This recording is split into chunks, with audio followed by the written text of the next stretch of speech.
오후의 하나님 말씀은 우리 창세기 32장 24절부터 32절 보겠습니다.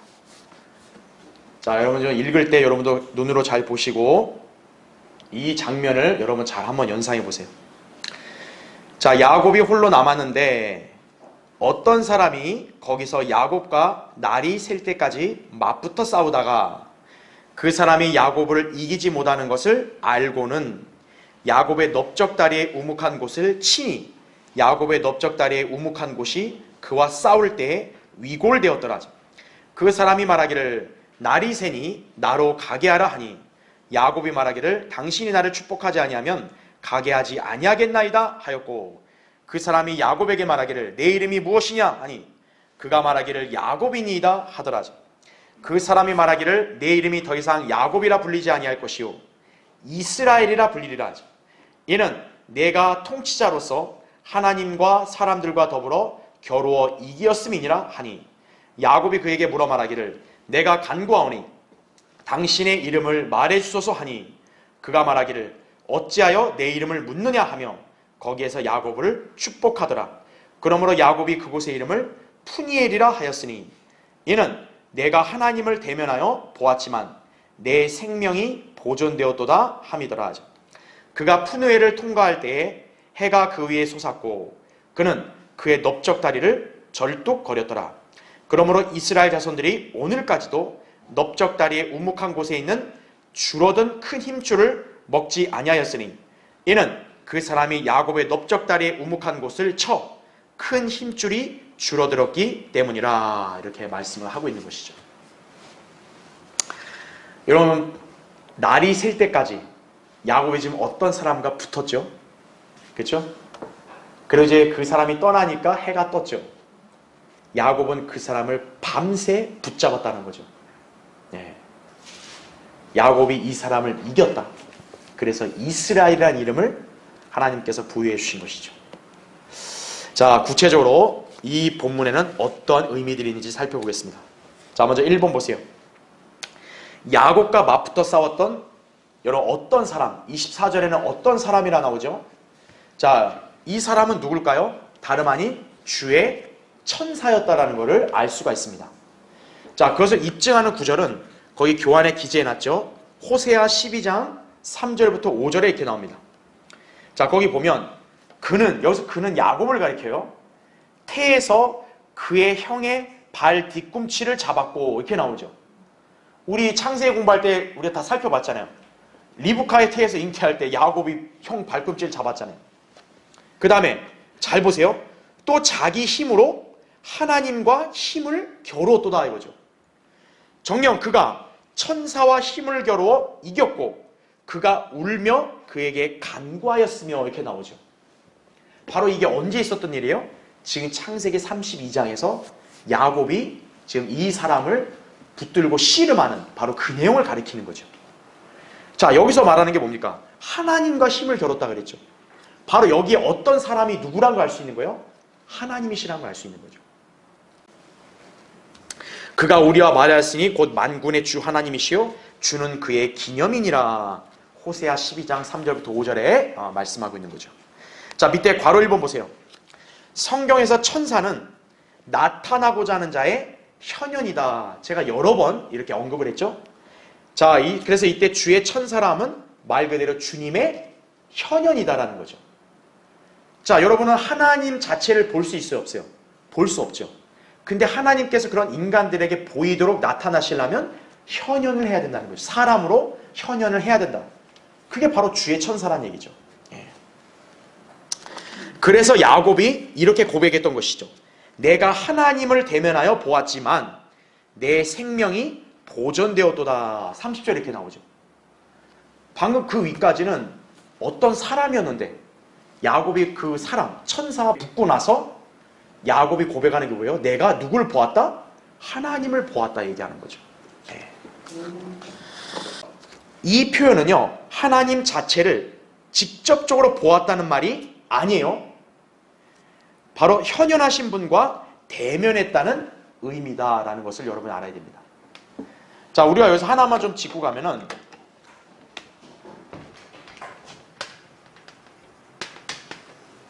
여러분, 하나님은 우리가 볼 수 있어 없어요? 볼 수 없는 분이시라 말씀하세요. 그래서 요한복음 1장 18절을 보면 아무도 어느 때나 하나님을 본 사람이 없지만 이렇게 얘기합니다. 예. 그래서 모세도 하나님 앞에서 어떤 간구했냐면 주님을 보게 해달라 했을 때 주님이 얘기했거든요. 너가 나 보면 죽는다. 예, 얘기한 거죠. 그래서 아무도 어느 때는 하나님 본 사람이 없다.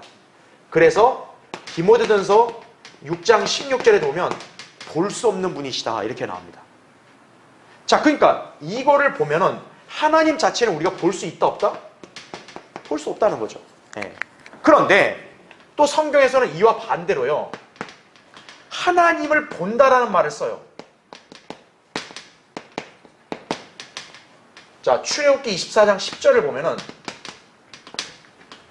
이스라엘의 하나님을 보니 이런 말이 나옵니다. 근데 하나님을 어떻게 봐요? 여기는 볼 수 없다 이제. 바로 여러분이 이 차이를 어떻게 구분하시면 되냐면, 아하, 현현이구나. 그러니까 하나님 자체는 인간을 볼 수가 없는 거예요. 근데 하나님께서 인간에게 보이도록 현현을 하셨다면 하나님을 볼 수 있다 없다? 볼 수 있는 거죠. 그러니까 야곱은 지금 자기가 어떤 사람과 붙었지만 그 어떤 사람은 바로 누구였다? 하나님이었다라는 것을 야곱이 직접 고백을 하는 거죠. 예. 바로 현현. 바로 이분이 주의 천사다. 이렇게 이해하시면 된다는 얘기죠. 그렇죠? 그 차이점을 여러분이 잘 구분하시면 되고요. 자, 이제 괄호 2번을 보세요. 모든 천사들은 성경에서 누구로 등장해요? 젊은 남자로 등장한다. 창세기 6장에서 제가 한번 언급한 적 있죠. 이와 마찬가지로 주의 천사도 젊은 남자로 현현한 분이시다라는 거죠. 그래서 재판관계 13장에도 보면 그 삼손의 어머니 마노아의 아내도 하나님의 사람을 보는데요. 그 성경에서는 사람을 남자로 계속 지칭을 해요. 이 하나님의 사람을 보았는데 나중에 그분이 하나님의 천사였다라고 고백을 하는 거죠. 고로 주의 천사, 하나님의 천사는 여자가 아니라 남자라는 걸 알 수 있는 거죠. 그래서 영어 성경에서도 man 이렇게 쓰는 거예요. man. 예. 자, 그렇게 이해하시면 되고요. 자, 괄호 3번. 주의 천사는 실로 막강한 위력을 지닌 분이시죠. 자, 여러분 성경에 보면요, 이 천사가 얼마나 막강하냐면 아시리아 대군 18만 5천 명을 하룻밤 사이에 다 죽여버립니다. 여러분, 한 사람이 18만 5천 명을 죽인다는 게 쉽겠어요? 근데 천사 한 명은 그렇게 했다는 거예요. 열왕기하 19장 35절에 나옵니다. 그러니까 주의 천사는 결코 약한 분이 아니라는 거죠. 막강한 분이에요. 자, 그렇게 볼 때 여기서 야곱이 그 천사와 실제적인 씨름을 했다고 볼 수 있어 없어요? 볼 수 없는 거예요. 그러니까 우리가 여기서 씨름을 했다 얘기했을 때는 우리가 흔히 아는 민속놀이 씨름 뭐 이런 개념이 아니에요. 아니, 야곱이 어떻게 천사를 갖다가 씨름이나 싸움으로 이기겠어요? 여기서는 그런 물리적인 개념이 아니라는 거죠. 바로 뭐냐면 야곱은 그 천사에게 매달려 기도하고 있었던 것이다라는 거죠. 우리가 아까 읽었던 호세아 12장에도 야곱이 어떻게 했다고 했어요? 울며 간구했다고 나오죠. 바로 여기서 지금 붙잡고 씨름한 것은 이 주의 천사를 붙들면서 간절히 기도하는 거예요. 그럼 무슨 기도를 했겠어요? 나를 축복하라. 복을 달라 이거죠. 나를 축복하지 않으면 절대로 안 보내겠다. 바로 이렇게 매달리고 간구한 거죠. 자, 2번을 보세요. 25절에는 이런 표현이 나옵니다. 그 사람이 야곱의 넓적다리에 우묵한 곳을 친히 위골되었더라 이렇게 나오죠. 자, 안 그래도 주님께 도움을 구하고자 매달리는 야곱은 자신의 넓적다리에 우묵한 곳이 위골되는 고통을 겪자 더욱 죽기 살기로 매달리고 있다라는 거죠. 네. 주님께 간구하는 것밖에는 별 도리가 없음을 이제 알았기 때문에 더 매달리는 거예요. 자, 왜 그러냐면 괄호 1번 보세요. 야곱은 날이 셀 때까지 주님께 매달리며 어떻게든 축복을 간구하고 있다 이거죠. 이는 야곱의 현재 상태는 에서에 의해 공격을 당할 수 있다는 위기감이 고조되어 있었기 때문이다. 그래서 야곱은 주님께로부터 축복을 받으면 그런 위기 상황에서 벗어날 수 있으리라는 기대감을 지니고 있었다는 거죠. 그러니까 왜 야곱이 끝까지 이 사람 붙들고 복을 달라고 했겠어요? 복을 받아야 자기가 에서로부터 해를 당하지 않을 수 있다고 이제 기대를 하는 거죠. 예. 지금 야곱은 계속 두려움에 떨고 있는 거예요. 자기 형이 400명 데리고 온다니까. 언제든 자기가 죽을 것 같으니까. 자기가 보장을 받을 수 있는 건 뭐밖에 없다? 하나님이 나를 축복하시는 것밖에는 별 방법이 없다는 거죠. 그렇게 매달렸는데 오히려 야곱의 넓적다리를 우묵한 걸 쳐버린 거예요. 더 아프죠.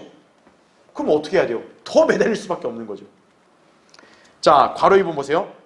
자, 주님께서는 그런 야곱을 모른 채 하시면서 그냥 지나가시려고 했습니다. 지금 여러분 여기 보면 알겠지만 날이 셀 때까지 맞붙는데 알아서 들어줄게가 아니라 계속 이 주의 천사는 모르세 하는 거예요. 모르세. 나 가야 돼. 나 가야 돼. 안 돼요. 절대 안 됩니다. 난 축복하기 전에 못 갑니다. 아니 나 가야 돼. 다친 거죠. 그렇죠? 자, 야곱이 주님을 계속 붙잡자 주님은 그 야곱의 넓적다리 우묵한 곳을 쳐서 위골되게 하셨습니다. 자, 여러분 이 위골이라는 단어가 좀 생소할지 모르겠는데 위골이라는 게 뭐냐면 뼛속에 있던 힘줄이요 바깥으로 튀어나온 걸 말하는 거예요. 여러분 우리 뼛속 안에 여기 안에 이렇게 힘줄이나 근육이 있잖아요. 이게 안에 있어야 이게 지탱이 되잖아요. 근데 이게 어떻게 된 거예요? 지금 밖으로 삐져나온 거예요. 얼마나 세게 쳤으면 이게 나오겠어요. 이 증상은요 엄청난 고통을 일으킵니다. 그래서 야곱은 다리를 쩔뚝거릴 수밖에 없는 상태가 됐다라는 거죠. 자, 그럼 맨 밑에 괄호 3번 보세요. 자, 왜 주님께서는 그럼 그렇게 하셨을까요? 우리가 이미 읽어서 알지만 어차피 주님은 야곱을 축복해 주잖아요. 근데 왜 이렇게까지 했을까요? 계속 보세요. 주님께서는 야곱이 자신의 육신적인 계획과 생각을 의지하지 못하도록 그의 육신을 치신 것이다라는 거예요. 자, 다음 페이지 넘어서 계속 위 보세요. 야곱은 형 에서의 위협으로부터 나름대로 대처하려는 36개 주랭랑 계획을 이미 세웠었죠. 자, 우리가 지난주에 봤다시피 지금 야곱은 처음부터 하나님을 의지하면서 매달린 게 아니라 이미 자기가 육신적으로 어떻게 할지 계획을 다 세워놨어요. 자기가 어떻게 할지를 다 해놓고 그 다음 하나님 앞에 기도하고 있는 거죠. 그러면 그런 상태에서는 어떤 문제가 생길 수밖에 없습니까? 내가 기도했는데 하나님의 응답을 안 해? 어쩔 수 없지. 그럼 난 이거 의지하고 갈게. 주님을 온전히 신뢰할 수 있어요? 없어요? 없는 거죠. 야곱의 다리를 왜 주의 천사가 쳐서 쩔뚝거리게 할까요? 도망도 못 가게 하는 거예요. 만약 야곱이 멀쩡하면 어떡하겠어요? 이렇게 매달렸는데도 복을 안 주면 에라 모르겠다. 그냥 내가 계획 세운 대로 그냥 36개 주랭이가 도망가면 되지 뭐. 도망가면 형인 에서가 나를 못 찾을 수도 있지 뭐. 이렇게 되겠죠. 그런데 지금 다리를 딱 쳐서 어떻게 했어요? 완전히 위골돼서 쫄뚝거리니까 도망갈 수 있어 없어요? 도망갈 수도 없죠. 야곱의 입장에서는 자기가 세워놓은 계획을 실행할 수 있어 없어요? 없죠. 하나님께서 바로 그런 상태까지 만드시는 거예요. 예. 자, 야곱이 속으로 내심 문제가 생기면 적어도 도망칠 수 있을 것이라 생각했을 것이에요. 근데 괄호 4번 보세요. 하지만 넓적다리 우묵한 곳이 위골된 이상 야곱은 비상시에 에서로부터 도망칠 수도 없게 되었다 이거죠. 즉 최악의 경우에 대비한 계획을 이행할 수도 없게 된 거예요. 그러니까 어떻게 돼요? 계속 보시면 야곱은 하나님의 복을 받지 않고서는 더 이상 인생의 위기를 돌파할 수 없는 지경에 이른 거예요. 그러니까 여기서 하나님이 나를 복 주지 않으면 어떤 거예요? 나는 도망도 못 가는 거예요. 나는 여지없이 죽는 거예요. 하나님께서는 극한의 상황까지 몰게 하신 거예요. 그러면 야곱이 할 수 있는 거 뭐밖에 없는 거예요? 자기가 살고 싶다면 하나님께 매달릴 수밖에 없는 거예요. 완전히 하나님만 매달리며 의지할 수밖에 없도록 만드시는 거예요. 그래서 다리를 쳐버린 거예요. 다른 데다는 왜 다리냐? 야곱이 육신적으로 도망갈 계획 그것까지 아예 포기하게 만드시는 거예요. 네. 야곱이 결국 할 수 있는 건 오로지 주님께 복을 간구하는 것뿐이에요. 주님 나를 복 주십시오. 나를 보호해 주십시오. 이거밖에 없는 거예요 이제. 자, 괄호 5번. 이처럼 육신이 위골되고 절뚝거릴 때 하나님의 복이 임한다는 거 아셔야 돼요. 여러분이 육신이 멀쩡하고 뭔가 그래도 내가 좀 의지할 것도 있고 내가 좀 뭔가 기댈 것도 있고 내가 좀 바라볼 것도 있다. 그럼 여러분 기도가 절실히 나오겠어요? 여러분 주님께 온전히 매달릴 수 있겠어요? 아니겠죠. 기도는 하되 뭐 좀 안 되면 내가 이거 하면 되지 뭐. 네. 하나님께서는 바로 그런 것들을 다 포기하게 만들어서 오직 주님만 바라보고 매달리게 하시는 거예요. 네. 그럴 때 주님께서 일하시는 거예요. 자, 계속 밑줄 친 거 보세요. 육신이 예전처럼 활개치지 못하고 하나님께 간절히 매달릴 때야 비로소 하나님께서 친히 일하실 수 있는 것이다 라는 거죠. 왜요? 자기가 영광을 가로챌 수 없기 때문에 그러는 거예요. 자기 공로로 돌릴 수 없게 만드시는 거예요. 그래서 때로 여러분이 필요한 게 뭐냐? 어려운 상황이 있을 때 그나마 육신적으로 의지할 거 있다 해서 그걸 붙잡는 게 중요한 게 아니라 때로는 주님만을 온전히 바라보면서 그런 것들을 과감히 내려놓을 필요도 있다는 거예요. 네. 자, 우리 그리스도인들도 때때로 복을 받을 때까지 무기력한 매달림의 상태에까지 가도록 부서져야만 한다는 영적인 교훈을 시사해 준다는 거죠. 네.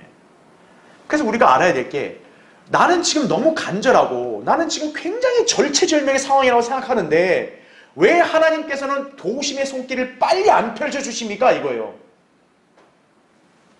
여러분도 야곱처럼 뭔가 의지하는 것들을 마음속에 혹시 갖고 있지 않나 그걸 봐야 되는 거예요. 주님께서는 여러분이 그런 것까지 다 내려놓게 하시는 거예요. 육신에 연관된 모든 것들을 다 내려놓고 오직 주님만 바라보고 그분께만 간구할 수 있게 만드시기 위해서 때로는 기다리신다는 것도 아셔야 돼요. 그걸 여러분이 여기서 교훈을 받아야 되는 거예요. 그러니까 여러분이 육신적으로 뭔가 그래도 내가 좀 되고 나는 어느 정도 그래도 이 정도 되는 사람이고 이렇게 되면 어떤 거예요? 하나님께서 일하실 수 없는 거예요. 그런 걸 다 내려놓을 때까지 하나님께서는 때로는 지켜보시고 때로는 여러분이 그걸 포기하도록 만드시기도 하는 거예요. 야곱이 지금 그런 과정이 된 거예요. 예. 주님만을 전적으로 신뢰하며 붙들 수 있게 하시는 거란 얘기죠. 예. 자, 이제 3번을 보세요. 자, 이제 그 사람이 말하기를 날이 새니 나로 가게 하라니 야곱이 말하기를 당신이 나를 축복하지 아니하면 가게 하지 아니하겠나이다였고 야곱은 포기 안 하죠. 예. 왜냐하면 자기 딴에는 포기하면 자기는 죽는다는 생각밖에 안 되니까 절실하죠. 자, 결국 이제 이 사람이 야곱에게 이렇게 말합니다. 내 이름이 무엇이냐 하니 그가 말하기를 야곱이니이다 하더라. 26절 17절의 말씀이죠. 여러분 이거 장면 뭔가 연상되는 거 없어요? 자, 괄호 1번 보세요. 지금 야곱은 하나님과 단 둘이 있죠. 이것은 우리에게 익숙한 속담을 기억나게 하는데요. 바로 하나님과의 관계에서 확정된 것이 아니라면 아무것도 확정된 것이 아니다라는 것이죠. 그러니까 여러분도 어때요? 하나님으로부터 기도 응답을 받아야 진정으로 여러분이 그 기도 구한 것을 받을 수 있다는 확신을 가질 수 있는 거예요. 네. 자, 하나님께서 분명 말씀을 통해 우리에게 약속하셨어요. 너희가 원하는 것 무엇이나 구하라. 내 이름으로 구하면 행한다. 다 약속을 했죠. 그렇죠? 하나님의 약속은 분명 불변하고 확실하잖아요. 그럼에도 불구하고 우리가 왜 구했는데 아직 내가 구한 대로 온전히 이루어지지 않았냐 이거예요. 바로 여러분이 하나님과의 개인적인 관계에서 분명하게 확정을 받아야 된다는 거예요. 예. 지금 야곱도 어때요? 하나님과 관계 속에서 분명하게 확정을 받아야만 비로소 자기가 구하는 복을 받을 수 있는 거예요. 이미 복은 약속은 받았다 해도 하나님과의 관계에서 확정을 받아야 되는 거예요. 자, 야곱은 기도 응답을 기다리고 있죠. 그리고 축복을 받기 전에 다쳤음에도 불구하고 여전히 기도로 분투하면서 축복을 받으려 하고 있는 거죠. 예. 그래서 하나님께서 마침내 확정을 해줘야 비로소 이제 그가 기도를 멈출 수 있는 거죠. 예. 그 전까지는 어떻게 한 거예요? 계속 기도를 해야 된다는 거죠. 예. 매달려야 된다는 얘기죠. 자, 그래서 괄호 2번. 사실 하나님께서는 이미 야곱의 간구를 응답해 주셨어요. 이는 아브라함과의 언약으로 인해 하나님께서 야곱을 복 주실 것을 약속하셨기 때문에 그런 거죠. 우리가 창세기 28장에서 야곱이 피난길에 올라왔을 때 이미 하나님은 야곱에게 복을 줄 것을 약속했잖아요. 그렇죠? 자, 근데 하나님께서는 즉각적으로 그 기도를 바로 이루어주지 않으셨어요. 왜 그럴까요? 거기 나온 대로 오래전에 벌어진 일로 인해서 지금 야곱을 다루어야 할 필요가 있기 때문에 그런 거예요. 그리고 야곱이 그것을 견뎌내기를 원하시는 것이다라는 거죠. 자, 그게 바로 뭘까요? 제가 거기 교환에 기재해놓은 대로 야곱이 해결해야 될 문제가 뭐였을까요? 자기 아버지를 속인 일이죠. 하나님께로부터 어떻게 보면 정당하게 복을 받은 게 아니라 야곱이 육신적으로 자기 아버지를 속여서 복을 찬탈했죠. 하나님은 야곱의 상태에 있어서 그거를 반드시 어떻게 해야 돼요? 해결해야 되는 거죠. 그래서 야곱을 다루시기 위해서 즉각적으로 야곱의 간구에 응답하지 않으시고 딱 기다리고 계시는 거예요. 언제까지요? 야곱이 마침내 자신이 얼마나 하나님 보시기에 잘못되어 있고 또 하나님 보시기에 얼마나 자기가 불의한 자였는지를 시인하는 걸까지 그때까지 기다리시는 거죠. 이제 주님께서는 때가 된 거예요. 자, 그래서 이제 거기 괄호 3번 보세요. 주님은 야곱에게 난데없이 이렇게 물으십니다. 내 이름이 무엇이냐? 27절에 이렇게 묻죠. 여러분, 이 질문을 왜 했을까요? 그리고 여러분이 야곱의 입장이라고 한번 생각해 보세요. 여러분, 그 질문 받았으면 어떤 생각이 들 것 같으세요? 바로 이 질문은 야곱이 들었을 때 불현듯 옛날 자기의 젊었을 때가 생각날 거예요. 자, 이 질문을 야곱이 젊었을 때 받은 적이 있습니다. 여러분 이미 성경 공부 다 했어요. 언제죠? 자기 아버지 이삭이 야곱에게 질문을 했죠. 야곱이 자기 아버지를 속이려고 자기 형 에서처럼 분장하려고 그리고 음식을 갖고 들어가서 축복을 강탈하려고 했죠. 그때 이삭이 물었습니다. 내 이름이 뭐냐? 그때 야곱이 뭐라 그랬어요? 나는 아버지의 맏아들 에서입니다. 이게 속였죠. 하나님은 바로 그걸 떠올리게 하시는 거예요. 그래서 이 질문을 갑자기 난데없이 야곱에게 한 거예요. 네 이름이 뭐냐? 한번 내 앞에서 한번 얘기해봐. 네 이름이 뭐야? 야곱이 이 질문을 들었을 때 순간 얼마나 많은 생각들이 스쳤겠어요. 이 질문을 듣는 순간 딱 옛날에 자기가 아무렇지 않게 그 복을 강탈하려고 아버지를 속였던 그 장면이 떠올랐을 거예요. 아버지가 그랬잖아요. 내 아들아, 네가 내 아들 에서 맞냐? 네 이름이 뭐냐? 너 누구냐? 그랬을 때 야곱은 천연덕스럽게 뭐라 했어요? 저는 에서입니다. 속였죠? 자, 야곱은 명수가 뭡니까? 속이는 거 명수 아니에요, 야곱은. 근데 하나님 앞에서는 어떨까요? 하나님 앞에서 인간이 속일 수 있을까요? 자, 주님은 지금 야곱이 거짓말했던 그 일을 보게 하시는 거예요. 그리하여 주님은 야곱으로 하여금 그 질문을 던지심으로써 자신의 모습을 인정하도록 만드신 것이다라는 얘기죠. 그래서 여러분 괄호 4번 보세요. 야곱은 하나님을 대할 때는 거짓말을 차마 할 수 있었다 없었다? 없었죠. 하나님 앞에 홀로 있을 때는요, 정확한 이름을 말해야 되는 거예요.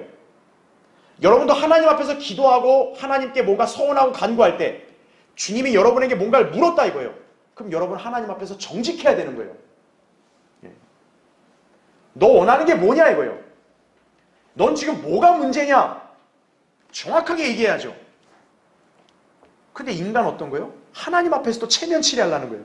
아, 내가 너무 민낯을 다 얘기하면 부끄러우니까 딱 요만큼만 얘기하잖아요. 하나님께서 다 아신다고요. 지금 야곱에게도 네 이름 뭐냐 이거예요. 바로 그거를 다 드러내게 하시는 거예요. 자, 야곱이 하나님 앞에 섰을 때는 자기 육신의 아버지 앞에서 했던 것처럼 거짓말할 수 없겠죠. 드디어 야곱은 정직하게 자신을 인정하게 됩니다. 자, 27절에 나오죠. 야곱이 뭐라고 대답해요? 내 이름이 무엇이냐 했더니 야곱이니다 얘기하죠. 여러분, 야곱은 무슨 뜻이라 그랬어요? 찬탈자라는 뜻이죠. 결국 이 고백은 뭐와 똑같냐? 예, 주님, 저는 찬탈자입니다. 저는 불의한 자입니다. 하나님 앞에서 마침내 자기를 낮추고 자기가 잘못되어 있던 거를 회개한 거와 똑같은 거예요. 하나님은 바로 그거를 이끄신 거예요. 자신이 거짓말로 복을 찬탈한 자임을 시인한 셈인 거예요. 자, 이로써 야곱은 하나님 앞에서 이제 온전한 진실을 고백하게 되고, 그런 후에야 비로소 기도 응답을 받게 된 것이, 바로 여러분이 하나님과의 관계에서는 이거를 교훈으로 받아야 되는 거예요. 네. 여러분은 대수롭지 않고 아무렇지 않게 그냥 지나가고 했던 여러 잘못들, 하나님 보시기에 기뻐하지 않았던 일들 다 있을 거예요. 근데 하나님께서는 다 알고 계신다고요. 여러분이 하나님 앞에서는 그런 진실한 것들을 다 고백하는 거예요. 저는 아무것도 아닙니다. 잘못했습니다. 주님, 자백하옵니다. 저를 용서해 주시라고. 주님, 저에게 자비를 베풀어 주시라고. 그럼 주님이 그걸 모른 척 하실까요? 아니죠. 야곱은 바로 자기가 마침내 나는 이런 자였다라는 것, 찬탈자였고 불의한 자였다는 걸 고백하니까 하나님께서 그에게 복을 주시는 거라는 얘기죠. 자, 바로 5번 보세요. 이와 같이 그리스도인들도 하나님 앞에 나아갈 때 결코 자신을 감추거나 스스로를 포장하면 안 돼요. 주님께는 진실하게 자신의 상태를 자백하며 자기 육신을 의뢰하지 말고 오직 주님만을 신뢰하는 가운데 정직하게 기도해야 된다는 거죠. 야곱이 하나님 앞에 섰을 때 정직했잖아요. 그렇죠? 우리도 그래야 된다는 얘기예요. 주님은 분명히 우리에게 기도에 응답할 것을 약속하셨어요. 마가복음 11장 24절, 요한복음 14장 13절 14절, 15장 7절 등등 뭐 기도 응답의 약속은 많잖아요.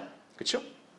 다만 야곱처럼 우리 안에 뭔가 잘못된 것이 있으면 주님은 그것을 먼저 다루실 것이다라는 거죠. 그로 인해 우리의 기도가 때로는 응답이 지연될 수도 있음을 알아야 된다는 거예요. 그러니까 주님은 기다리시는 거예요. 우리를 연단하시면서 우리의 그런 모난 부분까지 다듬으시고 우리가 그런 상태를 시인하고 오직 주님만을 바라보고 자백하고 간구하는 걸 기다리시는 거예요. 자, 그 다음 페이지 보십시오. 자, 맨 위에 이제 4번 보세요. 자, 야곱이 이제 이렇게 자기를 겸손함으로 시인하고 자백하고 그러니까 이제 주님께서 어떻게 합니까? 야곱의 이름을 바꿔주시는 거예요. 자, 4번에 28절에 이렇게 나오죠. 내 이름이 더 이상 야곱이라 불리지 아니할 것이요 이스라엘이라 불리리라 이거죠. 그러니까 여러분 어떻습니까? 야곱의 생애는 이름이 바뀜으로써 완전히 전환된 거예요. 이제는 옛날의 과거의 그런 찬탈자의 그런 야곱이 아니라 이제는 하나님께서 그를 변화시키고 바로잡아준 이스라엘로 바뀐 거죠. 즉 주님은 이제 야곱의 과거를 더 이상 묻지를 않으시는 거예요. 이는 내가 통치자로서 하나님과 사람들과 더불어 겨루어 이기었음이니라 이거죠. 하나님께서는 야곱에게 새 이름을 부여하시며 마침내 축복을 하셨다는 거죠. 이제는 다 해결된 거예요. 하나님께서 야곱을 다 다루셨고 야곱이 그렇게 다루어짐을 받았고 그러니까 이제 축복을 하는 거죠. 자, 바로 1번 보십시오. 이스라엘이란 말은 무슨 뜻이냐면 하나님의 통치자라는 의미예요. 굉장히 아주 위험 있는 이름이죠. 그렇죠? 자, 이와 관련한 개념으로 영적 존재인 정사가 있습니다. 또한 겨루었다라는 말은 영어로 power 이건데요. 즉 권세를 의미합니다. 자, 왜 이런 용어가 쓰였을까요? 자, 여러분 잘 보세요.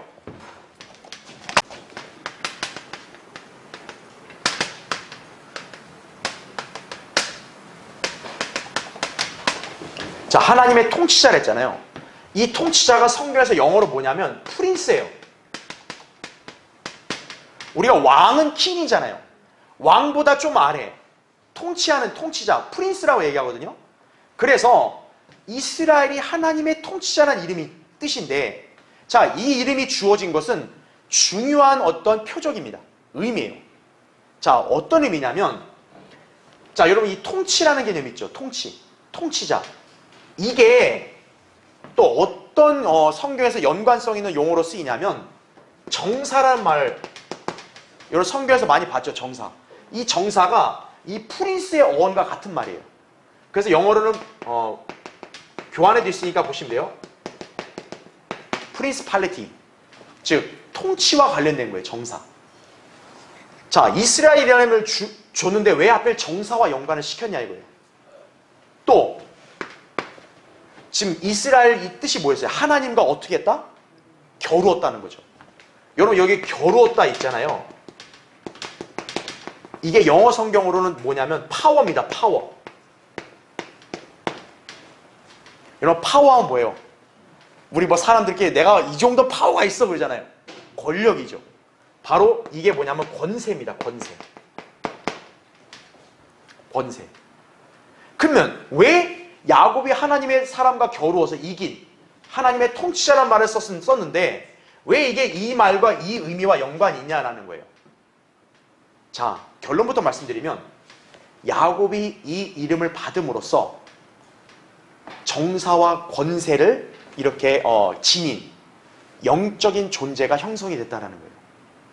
그 말이 뭐냐면 여러분 에베소 6장에 보면 우리 어때요? 이 천상에 지상에 있는 권력이 아닌 천상에 뭐가 있어요? 정사들, 권세들, 이 세상 어둠의 주관자들, 높은 곳에 있는 영적 악이라 그랬죠.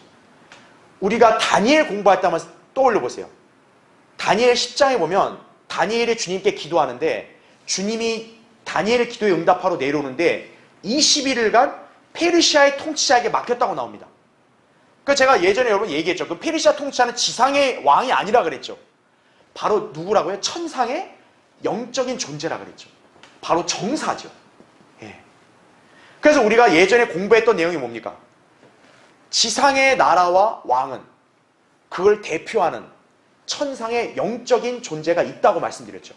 그렇죠. 그래서 페르시아와 그리스, 지상에 그런 나라가 있었다면 그 나라를 대표하는 천상에도 그 나라가 있다라 그랬죠. 그게 영적인 개념의 정사라고 제가 예전에 말씀드렸죠. 그러니까 다니엘 10장에는 페르시아의 통치자, 그리스 통치자 나왔을 때는 지상의 왕이 아니라 바로 천상에서 주님을 방해하는 그런 정사였다라고 말씀드렸죠. 자, 그런데 지금 이스라엘이라는 이름을 이때 주어졌잖아요. 이 하나님의 통치라는 뜻이 바로 뭡니까? 정사와 권세죠. 바로 이 말은 뭐냐면 이제 이스라엘도 어떤 거예요? 마침내 지상에 있는 이스라엘을 대표하는 천상의 정사가 생겼다는 의미예요. 이게 바로. 그래서 야곱이 이 이름을 부여받은 것은 굉장히 의미가 있는 거예요. 자, 그 전까지는 어때요? 야곱은 그냥 가족 단위였단 말이에요. 그런데 이스라엘이라는 이름을 받게 되면서 어떻게 되냐면 이제 야곱의 씨인 이스라엘 있죠. 이 이스라엘이라는 한 민족이 이 한 민족을 대표하는 천상의 어떤 영적인 존재가 생겼다라는 거죠. 즉 천상의 정사, 권세가 생겼다란 말이죠. 그래서 여러분이 아셔야 될 게 뭐냐면 이스라엘도 지상에 있는 나라잖아요. 어쨌든. 그러니까 제가 얘기한 대로 지상에 있는 나라들은 천상의 영적인 나라를 대표하는 나라가 있다고 그랬잖아요. 이스라엘도 어때요? 천상에 바로 영적인 그런 존재가 있는 거죠. 예. 그래서 우리가 잘 아는 이스라엘의 천상의 영적 통치자가 누굽니까? 천사장 누구라 그랬어요? 미카엘이라 그랬죠. 미카엘. 다니엘 12장 1절에 보면 다니엘에게 내 백성을 통치하는 위대한 통치자가 미카엘이라고 말하고 있죠. 미카엘은 천사장이잖아요. 바로 이스라엘이라는 나라가 어떤 거예요? 천상에 천사장이 지도하고 인도하는 정사인 거죠. 그렇죠? 예. 그러니까 왜 이 개념이 쓰였냐면 바로 이때를 기점으로 해서 야곱의 씨, 앞으로 야곱에서 태어날 후손인 이스라엘, 바로 이 이스라엘을 대표하는 천상의 영적 정사와 권세가 형성됐다는 말이에요. 그래서 하나님의 통치자, 바로 이 통치자가 이스라엘의 천상의 영적인 통치자가 생긴 거죠. 그게 바로 누구라고요? 미카엘이라는 거죠. 그래서 왜 이스라엘 이름이 바뀐 것이 이렇게 의미가 중요하냐? 바로 천상의 영적인 존재를 알 수 있는 정사와 권세가 이제 이때부터 비로소 형성이 됐다고 볼 수 있는 것이. 네. 자, 이제 보겠습니다. 그래서 제가 이제 괄호 2번 설명을 드렸고, 자, 거기 괄호 3번을 보세요. 그렇다면 이때부터 이스라엘 백성을 대표하는 천상의 영적인 통치자가 정해졌음을 알 수 있다라는 거죠. 다시 말해 야곱의 이름이 이스라엘이라 불린 이래로 하나님께서는 야곱의 씨, 즉 야곱의 자손에게 천사장이라는 한 인도자를 두셨다라는 얘기죠. 그래서 하나님의 통치자라는 말은 굉장히 의미심장한 거예요. 바로 하나님께서 어떤 거예요? 이때를 기점으로 해서 이스라엘을 이끌 천상의 영적인 존재, 천사장을 두셨다라는 거예요. 바로 그 천사장을 성경에서 누구라고 부른다고요? 미카엘이라 부르는 거죠. 그래서 다니엘 12장 1절에는 내 백성 이스라엘 자손을 위하여 일어서는 뭐라고 얘기해요? 위대한 통치자라고 얘기하는 거라는 거죠. 그러니까 여기에 통치자가 바로 미카엘인 거죠. 미카엘은 바로 이스라엘의 영적인 통치자인 거죠. 바로 영적인 정사, 권세에 해당되는 바로 그런 존재라고 볼 수 있는 거죠. 그래서 이스라엘이라는 이름이 불렸다라는 것은 바로 이때로부터 이제 천상에 이스라엘을 대표하는 그런 정사가 생기고 바로 통치자가 이제 지정이 됐다는 거죠. 바로 미카엘이라는 거죠. 그러니까 이스라엘 이름을 부여받은 것은 야곱 개인의 생애에서도 이거 엄청난 영광인 거예요. 그렇죠.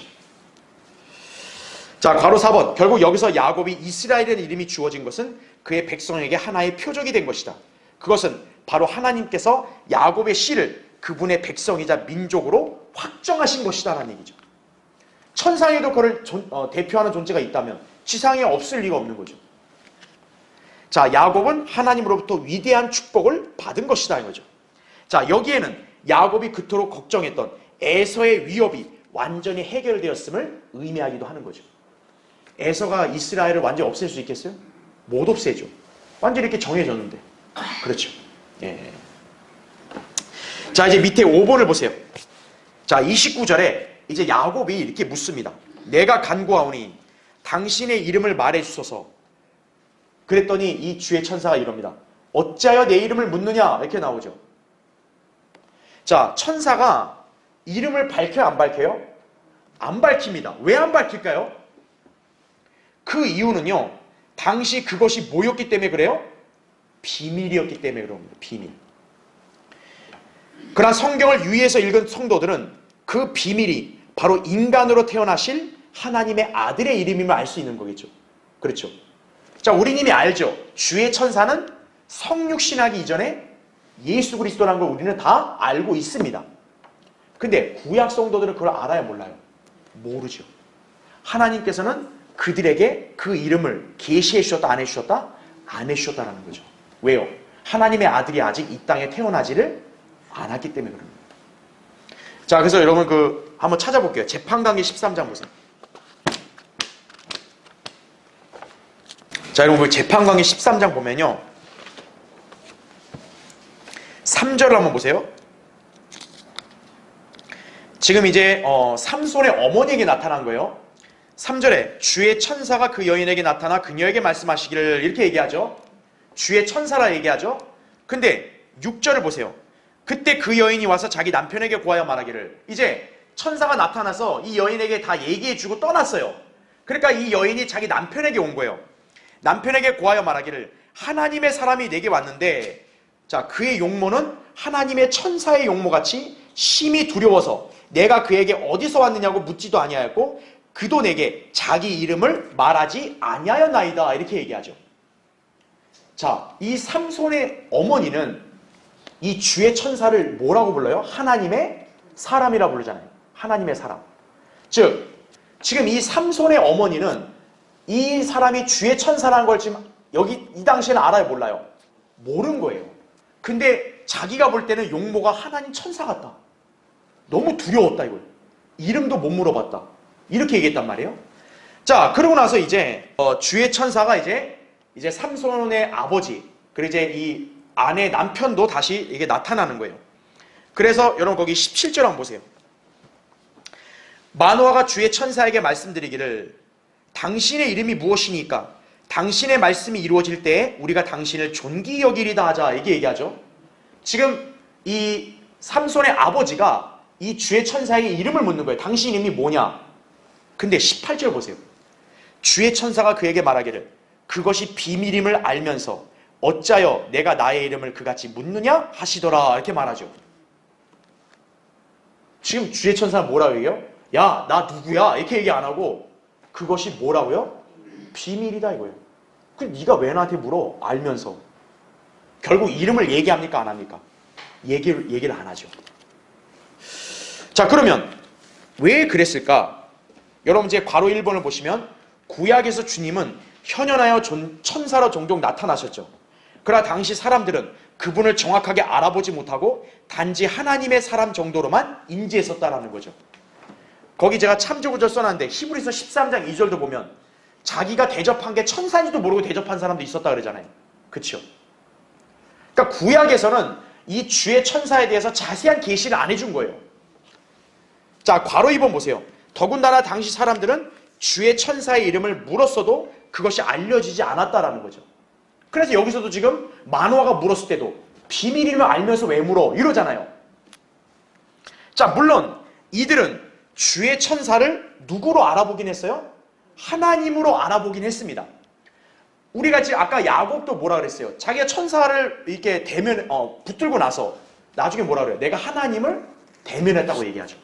그러니까 주의 천사가 하나님이라는 것은 알아봤어요. 근데 괄호 3번 보세요. 이들에게 당시 하나님의 이름은 어때요? 알려지지 않은 비밀이었다라는 거죠. 그러다 보니 구약에서는 주의 천사가 자신의 이름을 알려주지 않았죠. 그래서 이 때문에 잠언 30장 4절에서도 그분의 이름이 무엇이며 그분의 아들의 이름이 무엇인지 내가 말할 수 있느냐 이렇게 질문했던 거죠. 당시 구약 성도들은 그걸 말할 수 있어요, 없어요? 말할 수 없는 거예요. 모르는 거예요. 그럼 왜 몰랐을까? 괄호 4번 보세요. 하나님의 이름이 구약에서 알려지지 않았던 이유는 아직 뭐가 차지 않았기 때문에? 그때가 차지 않았기 때문에. 갈라디아서 4장 4절에 바로 하나님께서 자기 아들을 보내실 때가 아직 안 됐기 때문에 그러는 거예요.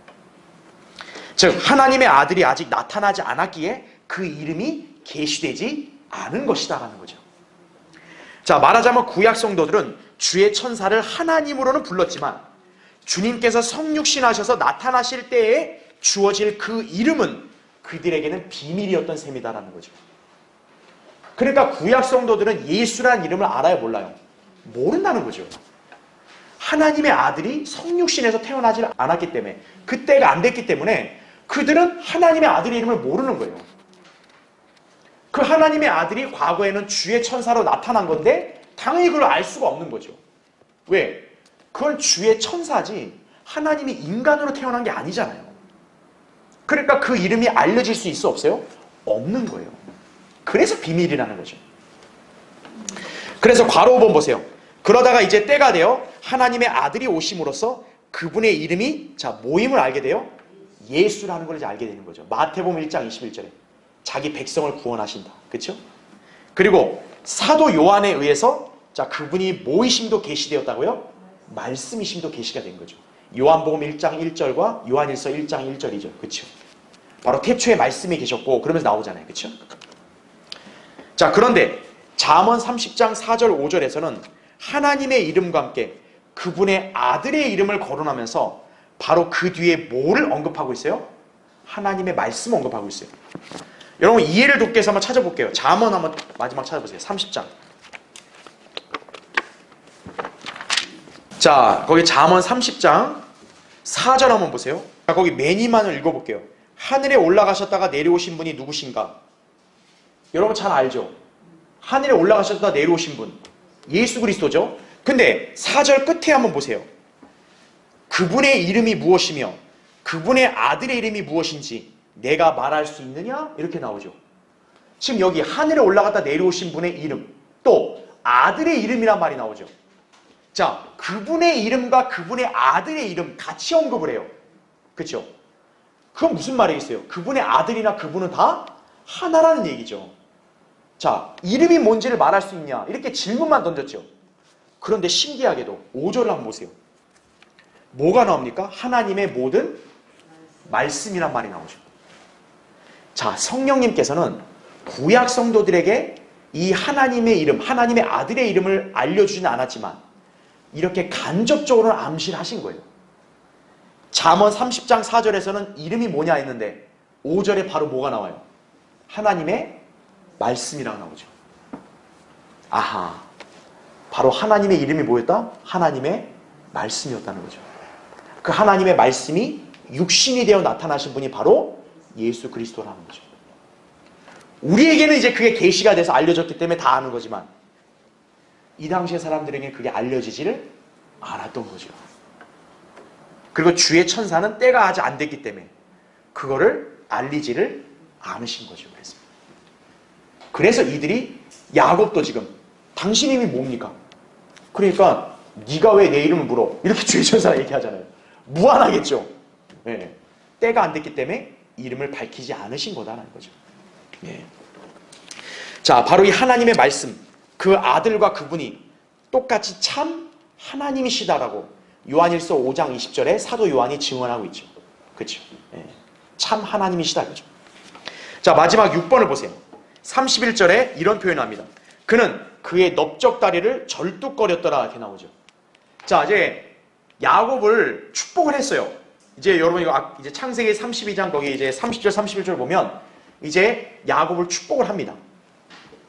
그런데 야곱은 축복을 받았지만 기도응답을 받았지만 대신 야곱에게 뭐가 남아요?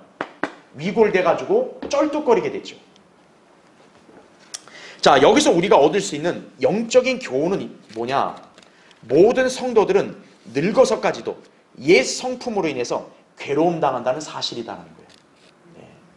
쩔뚝거리는 거 계속 남죠. 그렇죠? 우리 그리스도인도 설령 구원 받았어도 육신의 옛 성품은 우리가 늙을 때까지 여전히 이렇게 남아있다라는 거예요. 자, 괄호 1번 보십시오. 성도의 옛 성품, 구원 받았어도 없어지는 게 아니다라는 거죠. 우린 여전히 어떤 점에 있어서 절뚝거리고 있는 것이다 이거죠. 옛 성품이라는 것은 우리를 물고 늘어져서 결국에는 육신적인 계획을 이루어버리게 만든다라는 거죠. 이 때문에 우리는 자신의 옛사람으로 인해서 평생 고뇌를 당하게 되죠. 로마서 7장에 바울도 늘 그걸 고뇌하잖아요. 나는 속사람을 따라 하나님의 법을 따르고 싶은데 내 옛사람이 자꾸 방해한다 이거죠. 네. 자, 그래서 괄호 2번 보시면 우리의 육신은 죽기 전까지는 결코 뿌리 뽑을 수 있어요? 없어요? 없는 거예요. 그러니까 성도는 이 땅에서 죽어서 주님께 가기 전까지는 이 옛 성품이 끝까지 남아있는 거예요. 그래서 신약 성경에서는 육신이 죽어야 하고 십자가에 못 박혀야 함을 역설하고 있는 것이다라는 거죠. 따라서 거듭난 성도들은 자신의 육신을 반드시 물리치고 성령 안에서 행해야 한다라는 거죠. 여전히 우리는 우리 안에 다 이런 쩔뚝거리는 게 있는 거예요. 왜요? 주님께로부터 우리가 도우심을 받고 주님과 교제하려면 그걸 쳐야 되거든요. 여러분이 주님과의 교제와 기도에 있어서 방해가 되는 육신적인 것들을 어떻게 해야 돼요? 쳐야 돼요. 부서져야 된다는 거죠. 그러니까 고통이 있는 거죠. 그렇죠? 자, 괄호 3번. 인간의 지성, 지혜나 직관으로는 결코 자신의 삶을 인도하거나 안전을 보장할 수 없다라는 거죠. 자신의 발걸음을 올바로 내딛기 위해서는 오직 전능하신 하나님께서 인도하셔야만 한다라는 거죠. 그래서 잠언 3장 5절 6절에 이렇게 말씀하죠. 내 마음을 다하여 주를 신뢰하고 내 자신의 명철을 의지하지 말라.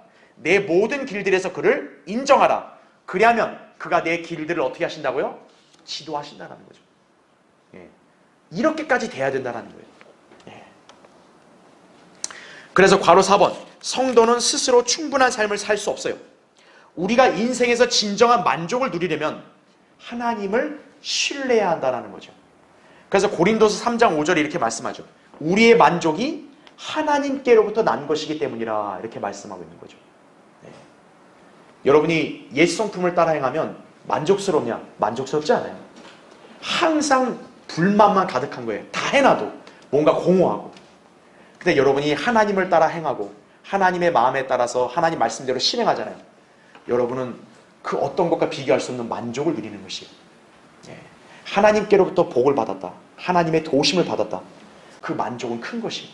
그렇죠? 자, 이제 결론적으로 이제 우리 창세기 32장은 야곱의 생애에서 굉장히 중요한 교훈을 가르쳐주고 야곱은 비로소 하나님에 의해 바로잡히며 끝까지 간구한 대로 응답받아 축복을 누리게 된다는 거죠. 자, 여기서 우리는 다음과 같은 영적인 교훈들을 배우게 됩니다. 이것들을 기억하며 여러분의 생애 가운데 실천해야 되는 거예요. 자, 뭐가 있냐? 1번 보세요. 우리는 자비를 받기에 합당치 않은 존재임에도 불구하고 큰 자비를 받게 된다는 거죠. 여러분, 야곱의 생에 얼마나 큰 자비가 베풀어졌어요. 여러분의 생에도 마찬가지라는 거예요. 내가 인지를 못하고 그냥 지나쳐 갔던 것들도 하나님의 자비로 내가 이렇게 살아있을 수 있구나. 이걸 여러분 인지할 수 있다고. 자, 2번. 잘못된 행동은 두려움과 악한 양심과 실패를 가져다 준다는 교훈을 받게 되는 거죠. 야곱이 어때요? 결국 에서에게 잘못을 했다고 하니까 가책이 있어서 두려움을 느끼게 되고. 그렇죠? 그리고 어땠습니까? 자기가 육신적인 계획을 세웠잖아요. 실패하죠. 자, 3번. 세상이 위협할수록 기도를 통해 하나님의 약속 안으로 들어가게 된다는 거죠. 그리고 야곱은 하나님께 간절히 매달리며 기도했잖아요. 그렇죠? 4번. 어떠한 사람도 그리스도인이 되기 전에 범한 실책으로 인해서 낙담해서는 안 된다는 거죠. 예. 야곱이 비록 자기 잘못을 알고 크게 많은 거를 찔림을 받았지만 그러나 낙담하지 않고 있는 그대로 자백했잖아요. 그렇죠? 예. 마지막 5번째. 하나님께로부터 힘을 얻으면 사람들과의 관계에서도 힘을 얻게 된다는 거예요. 그러니까 여러분이 이 교훈을 잘 기억하셔서 여러분이 하나님 안에서 힘과 만족을 얻고 또 그것으로 여러분의 삶을 풍성하게 살아야 된다는 얘기죠. 그렇죠? 자, 다음 시간에 33장 하겠습니다. 자, 기도하고 예배를 마치겠습니다.